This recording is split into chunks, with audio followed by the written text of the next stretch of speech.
जोहार दोस्तों। मैं आपका दोस्त अजय कुमार माथा।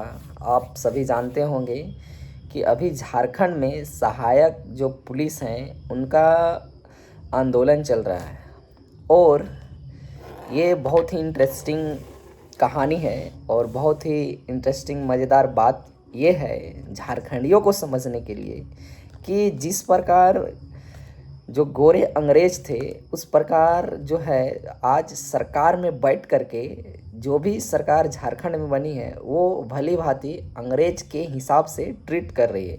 आप ऐसे समझिए कि झारखंड जो सहायक पुलिस की जो बहाली हुई वो रघुवर सरकार के कार्यकाल में हुई।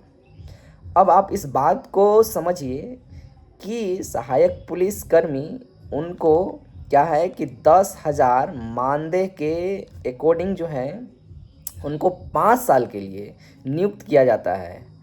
और आज हेमंत सरकार की कार्यकाल में ये जो मुद्दा है वो बहुत ही ज़ोर शोर से ये बीजेपी के लोग उठा रहे हैं। तो झारखंडियों को ये विशेष ध्यान इस बात पर देना चाहिए कि जिस प्रकार सरकार बनती है क्या हम लोग सिर्फ कॉन्ट्रैक्ट और जो हमारा नियोजन है उस पर अधिकार किस प्रकार बनता है यहाँ के मूलवासियों के लिए। यहाँ के जो जितने सारे मूलवासी हैं वो सभी मूलवासी हैं, चाहे वो कोई भी बिरादरी के हो, वो सारे लोग मूलवासी कहलाते हैं। तो इस बात को समझिए कि ये रघुवर सरकार में बहाली हुई और अब जो है कि ये 5 साल पूरा होने के बाद ये अब हेमंत सोरेन की सरकार जैसे ही बैठी ये 2020 में एक आंदोलन करते हैं और 20 में आंदोलन करते हैं कि हमारा जो है कि ये हमारा टर्म को बढ़ाया जाए। उसमें सबसे पहले 2020 में जो वार्ता होती है वो मिथिलेश ठाकुर के नेतृत्व में होती है और वो आश्वासन दिलाते हैं कि आपका जो मांग है, आपका जो डिमांड है वो पूर्ण हो जाएगा 15 दिनों के अंदर।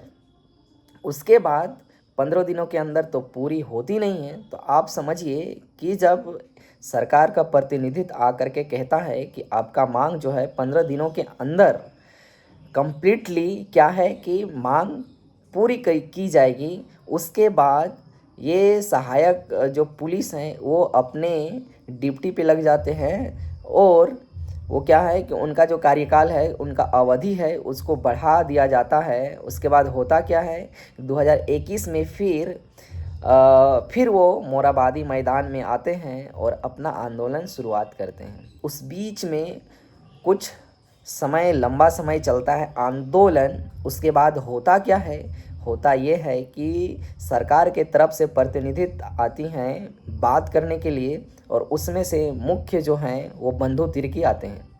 तो बंधु तिर्की वार्ता करते हैं, आपका जो मांग है वो 15 दिनों के अंदर, फिर से 15 दिनों से 60 दिनों के अंदर आपकी मांग को कंप्लीट की जाएगी और नहीं की जाएगी तो फिर जो है कि हम जो हैं आपका जिस प्रकार सरकार का आश्वासन होता है उसी प्रकार वो भी आकर के कहते हैं कि आपकी मांग को पुनर्विचार सरकार कर रही है और बहुत ही गंभीरतापूर्वक की जा रही है।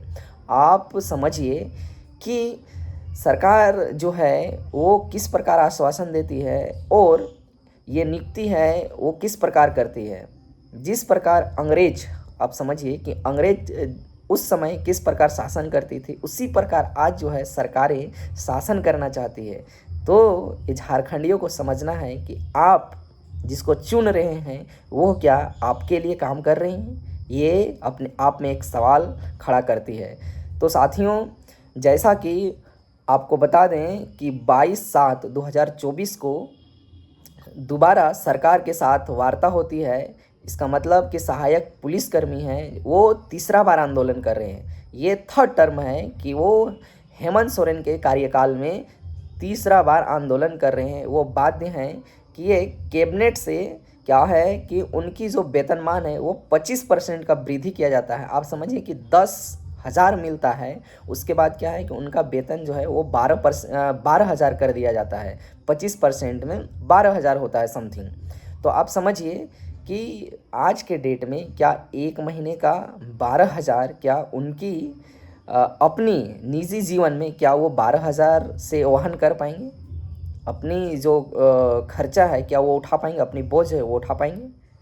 तो ये बहुत ही गंभीर सवाल है। उसके बाद होता क्या है कि 22/7/2024 को सरकार के प्रतिनिधि वो रांची सदन में बैठते हैं। 6 विधायक, उसमें से मुख्य मथुरा प्रसाद महतो नेतृत्व करते हैं और उनके साथ विनोद सिंह, सुदीप सोनू, राजेश कच्छप और नमल विकसल कोंगाड़ी, ये सारा प्रतिनिधित्व मिल करके बात करते हैं। और उसमें से पहला मांग जो है उन्होंने उनको सारी वार्ता का जो है कि फर्स्ट मांग उनका पहला रहता है कि पहला भाग जो है समायोजन में आपको रिजर्वेशन बनरक्षी और उत्पाद सिपाही और होमगार्ड में 10% आरक्षण दिया जाएगा। ये पहला वार्ता होती है, तो आप समझिए। और उसके बाद दूसरा, जो रघुवर सरकार में मेडिकल क्लेम में 50,000 था, उसको क्या है 1 लाख कर दिया जाता है। 1 लाख, ये दूसरा मांग है। उसके बाद तीसरा मांग क्या है कि मृत्यु जब होती है तो रघुवर सरकार में 2 लाख थी, उसको 4 लाख किया जाता है। उसके बाद जो वर्दी भत्ता है जो पुलिसकर्मी को मिलता है, वो सहायक कर्मी को भी वर्दी भत्ता पुलिस के तरह जो प्रॉपर पुलिस को मिलता है, उसी प्रकार क्या है कि आपका जो वर्दी का भत्ता है वो भी सरकार वहन करेगी। तो ये सारे मुद्दों पर बात होती है। और वेतनमान जो है 25% से बढ़ा करके 30% किया जाता है। इसका मतलब है कि 13,000 रुपया किया जाता है। तो आप इस सारे चीज़ों को समझिए। ये सारे 4 पॉइंट हैं वो तो ठीक हैं, लेकिन जो वेतन है वो कम से कम सरकार को ये चाहिए कि कम से कम जो 18 से 20,000 कम से कम करना चाहिए। इस पर हेमंत सोरेन को विशेष ध्यान होना चाहिए। और जो भी प्रतिनिधि भेज रहे हैं, पिछली सरकार क्या की, ये डजेंट मैटर, ये झारखंडियों के लिए ये मैटर नहीं करता है। लेकिन जब आप सरकार में बैठे हैं, पूरे झारखंड का प्रतिनिधित्व कर रहे हैं, ये झारखंड के लिए और झारखंड वासियों को ये समझना होगा कि हेमंत सरकार जो है वो झारखंड का प्रतिनिधित्व कर रहे हैं। तो इसमें बहुत अच्छे तरीके से पहल होना चाहिए और लोगों को आशा और उम्मीद है। तो हम सब उम्मीद करते हैं कि उनकी मांग को पुनर्विचार करते हुए उनका जो वेतनमान है उनको बढ़ाया जाए। और हम लोग जानते हैं कि भाजपा जो है वो क्या है कि झारखंड जब बना तब क्या है वो लगातार शासन यहाँ पे की है। तो हम लोग जानते हैं कि जो भाजपा है वो किस प्रकार यहाँ पे शासन की है। तो और आज जो है भाजपा की सरकार कह रही है कि हम जब आएंगे तो पहली कैबिनेट में आपकी मांग को पूरा करेंगे। ये बहुत ही समझने वाली बात है और बहुत ही विवेक से समझना होगा पूरे झारखंड वासियों को कि झारखंड वासियों को किस प्रकार से गुमराह किया जाता है। सारी चीज़ों को लेकर के मैनिपुलेट करके आपको बताया जाता है कि हम सही हैं और आपकी मांग से हम सहमति जताते हैं। तो आपको बहुत विवेकपूर्ण सोचना होगा कि आपके लिए कौन काम करेगा और कौन कर रहा है। इसमें आपको फैसला लेना पड़ेगा। और आज का जो परिदृश्य है, आने वाली जो परिदृश्य है झारखंड का, वो आज भाजपा चाहे जेएमएम चाहे कांग्रेस चाहे आजसू, उसके अलावा विकल्प के रूप में आज जो है एक नई पार्टी जो है वो उदय होकर के आई है। तो पूरे झारखंड के वासी एक नज़र टकटकी नज़र से लगाए करके देख रहे हैं कि एक जेवीकेएस संगठन, जो एक संगठन है वो सामाजिक संगठन है ना कि राजनीतिक, और उसका राजनीतिक नाम है JLKM झारखंड लोकतांत्रिक क्रांतिकारी मोर्चा। इस नाम से शायद उनका निबंधन हुआ है। तो आने वाला जो समय है, जो युवाओं का जो भविष्य है और जो झारखंड वासी सोचते हैं, चिंतन मनन करते हैं, तो एक नई पार्टी है, एक नए नौजवान जो बहुत आम, बहुत गरीब, बहुत मतलब बहुत ही निम्न घर से जो लोग बिलोंग करते हैं, वैसी पार्टी है।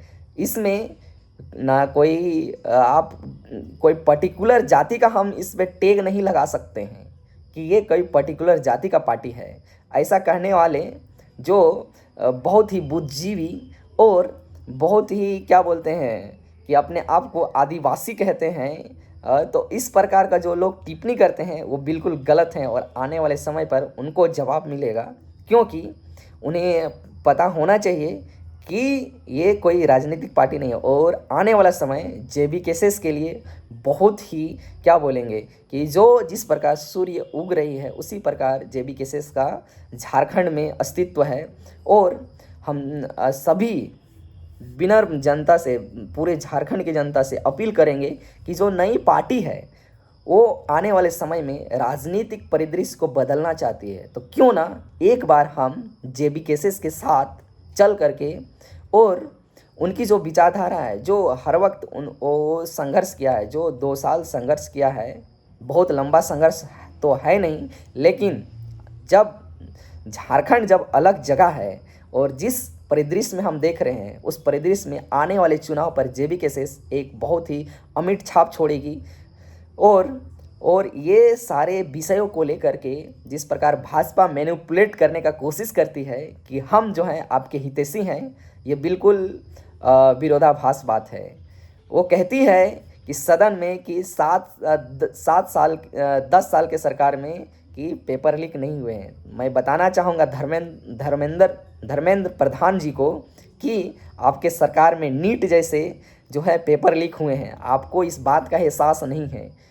आप कहते हैं सदन पर कि पेपर लीक नहीं हुआ है, ये बहुत ही विडंबना वाली बात है और इसमें पुनर्विचार आपको करना चाहिए। आप डंके के चोट पर कहते हैं कि हमारे सरकार में पेपर लीक नहीं हुए हैं, ये बहुत सारे स्टेट में पेपर लीक हुए हैं आपके कार्यकाल में, आपके सरकार में। आपको इस पर चिंतन मनन करना चाहिए, ना कि आपको डायरेक्ट जवाब देना चाहिए। ये सरासर जो हैं ये छात्रों पर आप क्या कह माने ये एक मसलने वाली बात है और ये बहुत ही दुर्भाग्यपूर्ण बात आप कह रहे हैं। इस प्रकार आपको नहीं करना चाहिए। आप एक जिम्मेदारी पोस्ट पर हैं और आपको जिम्मेदार व्यक्ति के नाते आपको आपका एक विभाग आवंटन है, उस पर विचार करना चाहिए, ना कि आपको सीधा सीधा कहना चाहिए कि हमारे सरकार पर कि पेपर लीक नहीं हुआ है। ये बहुत ही विडंबना है और बहुत ही दुर्भाग्यपूर्ण है ये पूरे भारतवर्ष के लिए। तो मैं यही कहूँगा कि आने वाला जो चुनाव है, विगत आपका नवंबर दिसंबर में चुनाव होगा, तो उसमें सभी झारखंड वासी से हमारा अपील है कि जो नई पार्टी है वो एक नई ऊर्जा के साथ आ रही है। और ये सारी पार्टी आपने देखा है 24 साल कि ये जो पार्टी हैं सारे बड़े बड़े लोग हैं। मैं इस पर विशेष सीरीज लाऊंगा कि कौन विधायक, कौन एमपी, कितना प्रॉपर्टी है, कितना इकट्ठा जमा किया है, वो सारे का एक एक करके मैं सीरीज लाऊंगा। तब तक के लिए हमारे चैनल को सब्सक्राइब करें और मैं आप सभी से, पूरे झारखंड वासियों से विनती करता हूं कि हमारे चैनल को सब्सक्राइब करें, ताकि आने वाला जो समय है वो एक एक चीज़ आपको अपडेट मिल सके। जो नेता मंत्री हैं उनका लेखा जोखा मिलेगा हमारे चैनल पर। इस प्रकार हमारे चैनल को देखने के लिए और हमारे चैनल को सब्सक्राइब, लाइक, शेयर और सब्सक्राइब जरूर करें। बहुत बहुत धन्यवाद।